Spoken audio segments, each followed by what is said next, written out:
दिनेश शर्मा जी बंगाल से। राधे राधे गुरुदेव। गुरुदेव आपके चरण कमलों में प्रणाम।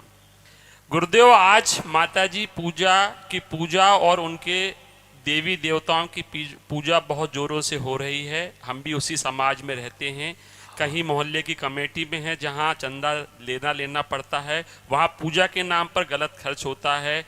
महाराज जी, क्या हम भी उसमें भागीदार होंगे? हमें जो पूजा करनी है अपने भाव से करनी है। अगर हम देवी की पूजा के लिए अर्थ लें तो प्राणपन से और अर्थ लगा करके हम देवी का अनुष्ठान करावें और धर्म संग, ना किसी के तन को दुख पहुंचे, ना किसी के मन को दुख पहुंचे। अगर देवी की उपासना के लिए हुआ अर्थ अगर किसी भी तरह से गंदे मार्ग में खर्चा हो जाए तो सर्वनाश कर देगा, ध्यान रखना। जैसे मान लो आपने 10,000 रुपये एकत्रित किए, 8,000 तो लगा दिए देवी के पूजा पाठ में, 2,000 की मंगाई नशेबाजी की सामान है, बोले देवी में सब चलता पियो, तुम्हारे पुरखा नरक चले जाएंगे पक्का। ना देवी शराब पीती है, ना देवी मांस खाती, वो देवी ही क्या, तुम्हारे घर की स्त्री शराब पिए तो क्या सोचोगे तुम? तुम्हारे घर की स्त्री अगर हत्या का कार्य करे तो क्या कहोगे? वो तो जगत माता है, वो ऐसा कैसे कर सकती है? जिन लोगों की भावनाएं दूषित हो उस बात को नहीं समझ सकते। आपकी बहन बेटी अगर शराब पिए, मां पिए शराब, तो आप कैसा सोचोगे? आपकी क्षमता है बर्दाश्त कर पाओ? आप विचार करो। तो जगत माता अम्बा कैसे पी सकती है? अम्बा कैसे अपने बच्चों की हत्या बर्दाश्त कर सकती है? उसके तो हम सब बच्चे, चाहे हम हो चाहे मुर्गा हो या बकरा हो, सब उसके बच्चे हैं। ये केवल बुद्धि का भ्रम, केवल अपनी वासनाओं का जाल बिछा करके हम देवी की आड़ में ऐसा खेल खेलते हैं। मुझे तो लगता है कि आराधना के लिए अर्थ एकत्रित करने की जरूरत ही नहीं है। हमें जो देवी जी ने दिया है, हम देवी जी की उपासना में लगा रहे। अगर आप सामूहिक रूप से करते हैं तो मांगने की जरूरत नहीं है। देवी का उत्सव कर रहे हैं, तुम्हारे मन हो तो 5 रुपया दे जाओ, 10 रुपया दे जाओ, हम उतने की अगरबत्ती लगा करके और जय माता की बोल देंगे। परेशानी क्या है? जरूरी है 50,000 हम चंदा? नहीं, 11,000 दो। जरूरी क्यों?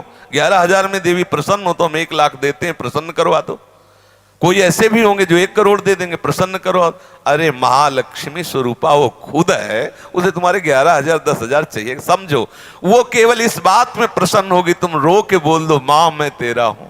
और अगर वो प्रसन्न ना हो जाए तो बता, मां है, मां है। मां तुमसे क्या चाहती है? केवल एक बार मां बोलो, ये चाहती है तू मेरा बेटा है, मेरे लिए बोल कि मां मां मैं तेरा हूं, बस इतना चाहिए। अरे वो समस्त शक्तियों की स्वामिनी, उसको तुम्हारे छोटे मोटे भोग सामग्री नहीं चाहिए। पर अपनी मां को प्रसन्न करने के लिए, जैसे बच्चे को 10 रुपए मिले बाजार से वो गरम जलेबी लाता है, मैया पाओ, ऐसे तो माँ को सुख होता है। वैसे ही हमें जो माँ ने दिया है, हम उनका भोग लगाए, उनकी आरती करें, उनका दुलार करें, उनके आगे नाचें, उनके आगे गाए हमारी माँ है। ऐसा ना कोई आसुरी प्रवृत्ति का कृत्य होना चाहिए, ना किसी को पीड़ा होनी चाहिए कि अरे जबरदस्ती ये लोग आकर के तुम मोहल्ले में रहते हो तुम्हें देना हो, ऐसा शर्त नहीं होना चाहिए। और ये बात नहीं, देवी को कभी ये चीजें भोग ना लगाए, माँ है। आप विचार कीजिए, भला ऐसा हो सकता है? हम तो बार बार प्रश्न कर रहे हैं, तुम्हारे घर में जो तुम्हारी पवित्र भावना से युक्त संबंध वाली पत्नी है, बहन है, माँ है, बेटी है, अगर वो शराब पिए तो कैसा लगेगा? और हमारे जगत की आदर्श जगदम्बा शराब पिएगी? कैसी बात करते हो? अरे वो माँ है, वो पिए। माँ कैसे पिएगी? माँ पिएगी तो बेटा भी पिएंगे, तो फिर शास्त्र है, फिर ये सदाचार। आप सच्चे हृदय से बताओ, यदि आपका लड़का 10-12 वर्ष का हो, स्कूल जाना शुरू किए हो और आप ही शराब पीते हो, आपका ही गिलास लेके शराब डाल रहा हो, आपको कैसा लगेगा? आप जाके थप्पड़ मारोगे, आज से छूना मत। अगर सच्चे पिता हो तो आपको उसी समय आग लग जाएगी कि यार मगर मैं ना पीता होता तो मेरा बच्चा ना। आपका मन बर्दाश्त नहीं करेगा कि आपका बेटा आपके सामने, समझ रहे हो? वो भले दुष्टता के कारण दोनों साथ बैठ के पीते हो, बुद्धि भ्रष्ट हो गई, नहीं, कोई भी पिता नहीं चाहेगा कि कुमार्गामी प्रवृत्तियों में उसका पुत्र जाए। बोलो कैसे? हमारी तो समझ में ये बात बिल्कुल नहीं आती। और ना हम कभी इस बात का सपोर्ट करेंगे कि कोई मुर्गा चढ़ाओ, कोई बकरा चढ़ाओ, इससे नहीं। अगर बहुत चढ़ा तो हम ही चढ़ गए, मां मैं तेरा हूं, हो गया। काटने से चढ़ता है क्या? मां मैं तेरा हूं। अब लो, मां खाएगी क्या? बोले वो तो रक्त पीती है। किनका रक्त पीती है? जो संसार को सताते हैं, जो उनके बेटों को सताते हैं, ऐसे नीच बेटों का गला काट के पीती है।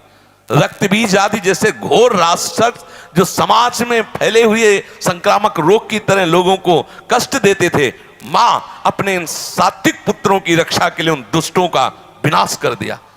अगर मान लो 10 लड़का है और एक लड़का बिगड़ जाए, 9 लड़कों का कत्ल करना चाहे तो मां क्या करेगी? 9 की रक्षा के लिए 10वें का खून कर देगी।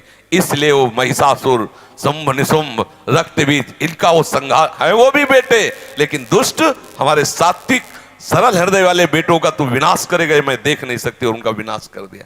वो ये नहीं चाहती बकरा पकड़ के ले काट दो, म्याऊं बोले तेरे से, बोले मां प्रसन्न हो गई, नाचो।